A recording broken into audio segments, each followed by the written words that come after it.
2026 বিশ্বকাপকে সামনে রেখে ব্রাজিল টিমের ডিফেন্স লাইন কেমন হবে? আগের তুলনায় অনেক বেশি ব্যালেন্স ও আধুনিক ফুটবলের উপযোগী ডিফেন্স গড়ে তুলতে পেরেছে সেলেসাওরা।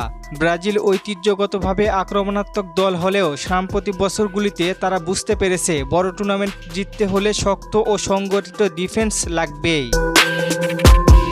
তাই কোচিং স্টাফ এখন এমন ডিফেন্স লাইন তৈরি করতে চায় যারা শুধু বল ক্লিয়ার করবে না, বরং খেলা তৈরি করতেও গুরুত্বপূর্ণ ভূমিকা রাখবে।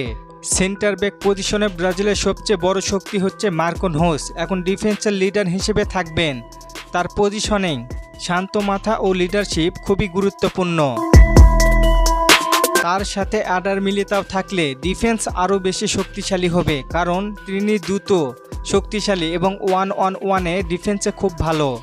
এছাড়া গ্যাব্রিয়েল মাগালেস এবং ব্লেমারের মতো খেলোয়াড়রা বিকল্প হিসেবে দারুণ পারফরমেন্স করতেছেন। ফলে ইনজুরিতে বা ফর্মের সমস্যায় পড়লে ব্রাজিলের ডিফেন্স এতটাও দুর্বল হয়ে পড়বে না। ফুল ব্যাক পজিশনে ব্রাজিলের সবসময় একটু আলাদা, তারা শুধু ডিফেন্ডার না, বরং অতিরিক্ত উইঙ্গারের মতো কাজ করে।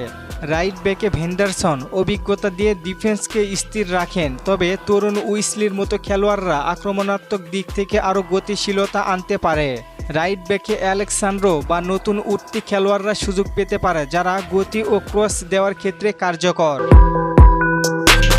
তবে এখানে একটি ঝুঁকি থাকে, ফুলব্যাকেরা সামনে উঠে গেলে পিছনে স্পেস তৈরি হয়, যা শক্তিশালী প্রতিপক্ষ কাজে লাগাতে পারে। সব মিলিয়ে ব্রাজিলের ডিফেন্স লাইন 2026-এ হবে এক ধরনের হাইব্রিড ডিফেন্স, যেখানে সেন্টার ব্যাকেরা শক্ত ও সংগঠিত থাকবে আর ফুলব্যাকরা আক্রমণে অংশ নেবে। যদি তারা টেকনিক্যালি ডিসিপ্লিন ঠিক রাখে, বিশেষ করে কাউন্টার অ্যাটাক ও সেট পিসে ভুল কম করে, তাহলে এই ডিফেন্স লাইন বিশ্বকাপে বড় পার্থক্য গড়ে দিতে পারে। আপনার কি মনে হয়, এই ডিফেন্স লাইন নিয়ে বিশ্বকাপে কি ভালো কিছু করতে পারবে ব্রাজিল? জানিয়ে দিন আপনার মূল্যবান মতামত। আর ফুটবলকে নিয়ে নতুন কোনো প্রশ্ন থাকলে করতে পারেন, পরবর্তী ভিডিওতে রিপ্লাই করব। ধন্যবাদ।